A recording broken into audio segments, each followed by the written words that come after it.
Hello again from my front porch. You know, every once in a while I will have somebody say to me, you share a lot of personal stuff. You don't need to let the whole world know those things. You probably shouldn't share all that. The world doesn't need to know those things. Now, it doesn't happen very often, probably because nobody watches very often.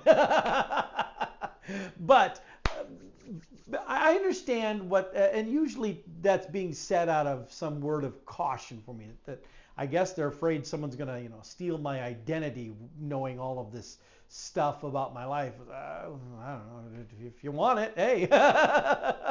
But let me explain the reason that I share some of the stuff that I do, especially some of the more revealing stuff, is not out of some misguided, hey, I want the attention kind of thing. Some of the stuff that I share because I want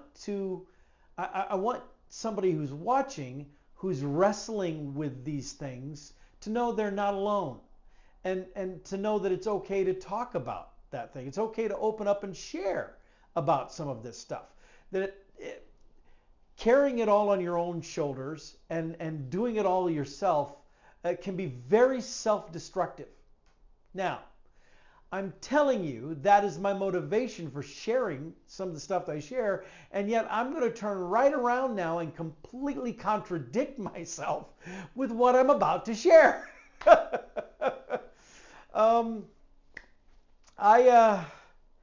The last few weeks have been difficult for me.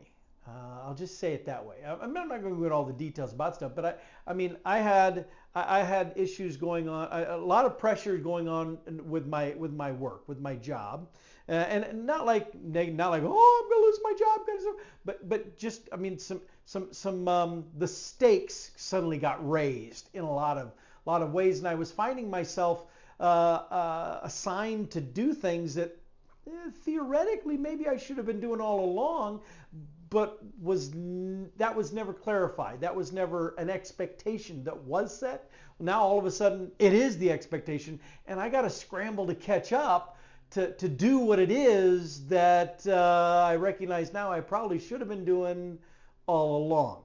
And it wasn't just one thing, it was multiple things like that. That in order for me to be in the type of role that I'm in and that I want to be in, there's some things that I have not been doing that I should have. And so there was some sudden increased pressure because there was time scales on these things too. It's not like, someday you should figure that out. It's like, nope, get on this, Paul. You got to get on this now. You got to move forward with this now. And so, it's not even just about me. Some of it impacted the people who report to me as well. And so my pressure is not just for myself to make myself look good or whatever. It's because if I don't come through and do this thing that I apparently hadn't been doing as well, that's going to adversely impact people who work under me, who I'm responsible to look out for. And so, there's a lot of pressure, a lot of stress around that. And I want to be clear. When I say stress, I believe that there can be good stress and there can be bad stress. Bad stress is when you just feel hopeless. There's nothing you do, and you just drive yourself into the ground. Good stress can be a motivator, can be something that pushes you to just dig deep and make it happen. And I've done that a lot over my life. Now I've also been over here, but I've done this a lot. So I don't when I say there's stress in my job, it's not a complaint. That's just an observation that there is this pressure that's pushing me in a direction I haven't been, but I need to go. And so that was going on. I also had some financial pressures, stressors, and again, I'm not going to get into all of that stuff, but some things that were really, really bothering me, really, really weighed very heavy on my mind, and so that was going on at the same time. And then these things that, if you've been watching the last few episodes, you know that stuff's been going on with my parents. had that going on as well. Now, thankfully, I don't have to deal with all of that on my own. I've got 4 other siblings who help carry the weight of doing stuff. If it was just totally on me, no way I could have possibly. So my heart and my sincere gratitude goes out to my fellow siblings for the part each of us have played in looking after my parents, especially in the more recent time as some of these things have ballooned. But even in that area, I still carry the lion's. Now, again, I took on the role. I almost volunteered for it. And the reality is, even though my other siblings are engaged, our lives are structured differently at this point in time, so that I have a little more flexibility and a little more opportunity to do more of the stuff that my parents need done for them than my other siblings do. And so, I totally get that. It's not a pro or con, it's just a reality check again. But that means that the things that I can do, because I can't do everything, I can't be there all the time like some of my siblings can. I can't go over and help with something on a spur of the moment kind of thing because I'm an hour and a half away. And so, I have my limitations of what I can do. But the things that I can do, I want to be doing. I want to be helping in those ways. And so that's part of the reason that I've taken on the role of being the primary person for their finances, for their, making sure bills, their government paperwork, all of the legality stuff of helping them with managing those things and making sure all that stuff's taken care of, so that they don't have to stress about it. I do instead. Now, up until recently, honestly, it wasn't that big of a deal. I got most of their bills set up on automatic payments. It's just a matter of monitoring their bank account to make sure that, because my dad likes to go to Walmart and get stuff, or they go out to Culver's or Arby's or, get some food. And, that kind of stuff, you can nickel and dime yourself pretty badly. And so, I monitor their bank accounts to make sure that they're not getting too close. And every once in a while, there's bills that come up that they weren't expecting, and then I have to deal with those things. And sometimes reaching out to the entities and saying, hey, I don't know if this is legit. Let's talk about this. And but handling all of that stuff for them so they don't have to deal with that. Anyway, so all 3 of those areas, though, over the last few weeks, had all just ramped up. I mean, like this massive tidal wave of everything.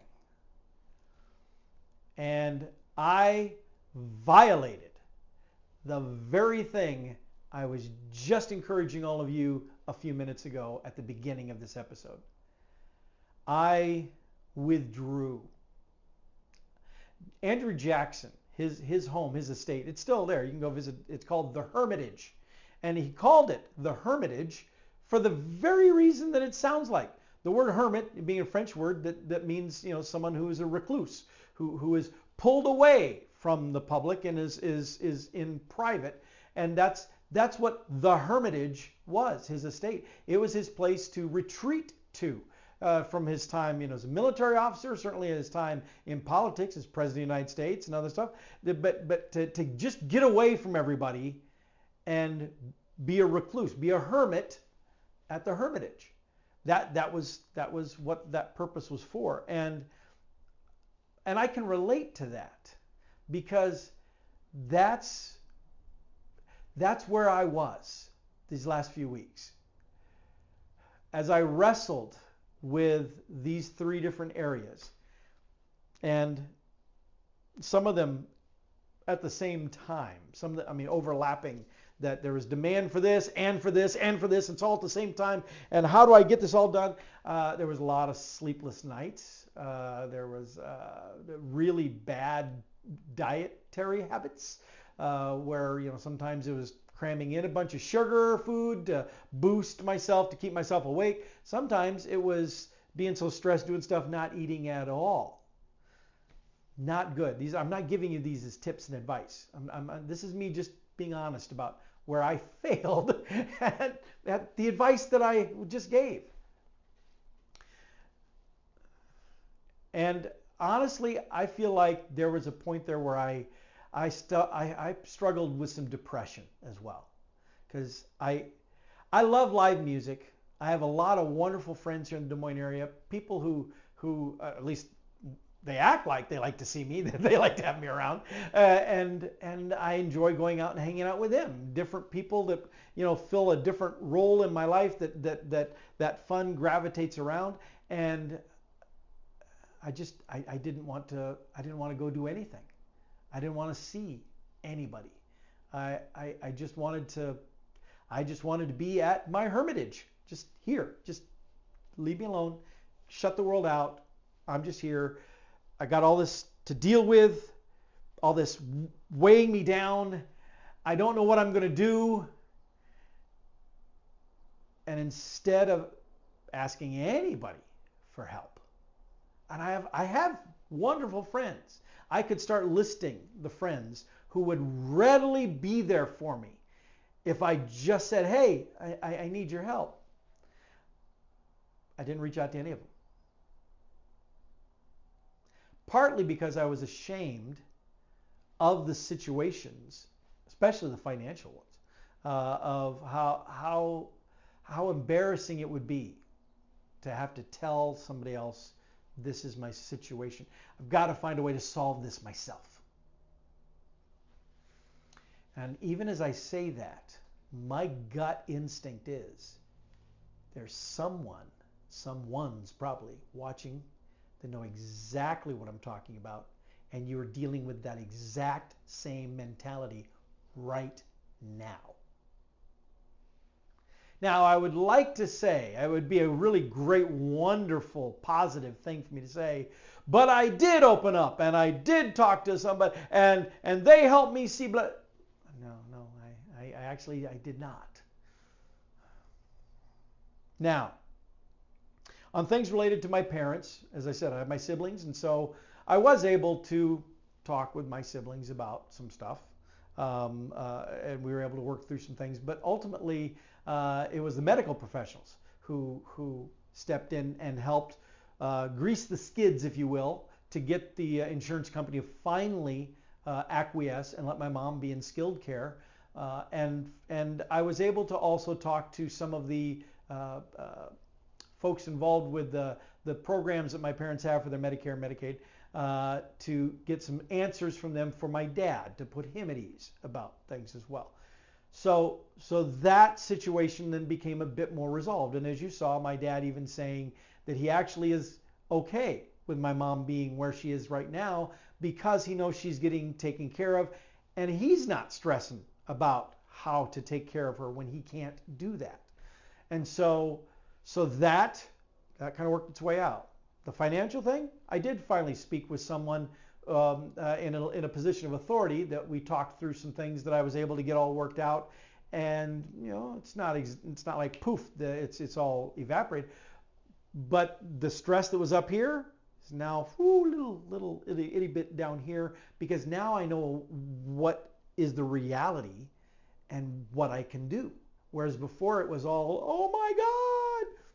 And so that, there was the thing with the parents, there was the financial thing, and then there's the work thing. And again, a lot of sleepless nights, a lot of bags under the eyes, throwing myself into doing a bunch of stuff. It finally got done. It did. It all got completed. It all got implemented. It all got sent out. At least the stuff that was high pressure at that point, and it was all well received. And so the trio of stress all got resolved, and my pressure, my stress level, my anxiety level went down, and it felt so amazing. And so going into this last weekend that just passed, I was feeling so much more relaxed. And yet I still couldn't bring myself to go out and do anything or to hang out with them, because I realized I had put myself so far down that I wasn't ready to just flip the switch and whoop, be back over here. I should not have let myself get here. That's the real message I want you to take away. I put myself down here because I insisted on handling it all myself. Now, part of that is my liability of being the oldest child and being the responsible one and all that kind of nonsense. That's again why I'm doing the stuff for my parents. I'm doing things like that. It seems to be the default setting of the firstborn kind of thing, and it's also a guy thing, to some extent. That we just don't want to admit that we can't handle it. I'm the one responsible, so I have to do this. Honestly, there was a point where and I'm not exaggerating, there's a point where I seriously wondered if I was going to have an anxiety-induced heart attack because I was so distraught for a while. Now, I'm glad I'm not there now. I genuinely am not there now. Thankfully. Whew. But yeah, I felt pretty low for a while. I had retreated to the Hermitage, and I was the definition of a hermit. And I don't want to be over dramatic. I was going to say, and it almost killed me. That's a bit excessive. But I feel like it could have, had it continued for much longer. Both because of the pressures and the stress and the anxieties weighing down on me, but also the insistence on trying to shoulder it on my own. When you shoulder things on your own, it breaks you. When you let others who care about you shoulder the weight with you, not only does that not break you, not only does it not mess up your personality and who you are, but sometimes you bring those other people into the loop, they can help you come up with solutions you hadn't even thought about that can take the whole thing away. That's not my case for this stuff here, but it can happen. I've seen it happen. So, my message to you, I think about my daughter, Ashley, as well in this. Because she was, back when she was in high school and college, she always was a bit of a dichotomy, that she was outgoing, but she also liked just being in her room with the door closed, and both worlds. She was totally comfortable with both worlds, but not 100% in both worlds. And she would often describe herself, maybe she still does, as an extroverted introvert. And what she meant by that was she could totally be public facing. She could totally be out there doing stuff, interacting with people, energy, woo! But there would come a point where she needed to be at her hermitage, where she needed to be a recluse, so that she could recharge her own batteries and just be in her own head for a while. Shut everybody else out. Just her. Push the reset button for herself. And I remember at the time when we would observe this about my daughter, I remember thinking, that's so odd, that's so weird. But apparently I needed to look in a mirror, because I think she may have got that from me, at least in somewhat, in some bit, because that's how I'm feeling right now. Because now I want to get out and be doing more, and it's a good thing too, because I've got some work trips coming up that I don't have a choice. I have to be out doing stuff. But I went through this slump period, which, granted, I put myself there to a certain extent. But I also think that I recharged myself a bit. I reset myself a little bit, realigned my priorities just a bit, so that now I can leave the Hermitage and I can appreciate those around me. I can reach out and I can say, hey, let's do this. Hey, let's try that. And so, unfortunately, for my local friends, I say this, and you're still not going to see me for a while because I got a lot of work travel going on here in the month of May. You'll see me a little sporadically, but that's where I've been. If any of you notice that Paul went AWOL, that's where I was. But it was not fun. There may be good that comes out of it, yeah, but it was not good itself. Learn from my mistake. Do not sequester yourself into your own hermitage, whether it's your own physical home or it's even just in here. Use your support network. Use those who care about you. They want what's best for you, but they can't help you if you don't let them know you need help. That's hard. It's tough. We don't like doing that. We don't like admitting that. I get it. Trust me, I get it. But do it anyway. Do it for yourself. Do it for those who care about you. Because if I would have had an anxiety-induced heart attack, I could have died. And I would have left a lot of broken-hearted people behind who would have been happy to have helped if I would have just said something. So, my lesson learned from this is take your own advice, Paul. In the future, you need help carrying a load, reach out to those around you willing to help. The same goes for you. The exact same thing. All right. With that, I'm going to let y'all go. I'm actually, ironically, going to return to the Hermitage. It's the middle of the day. I got to go back to work now. But I will see you all next time from my front porch.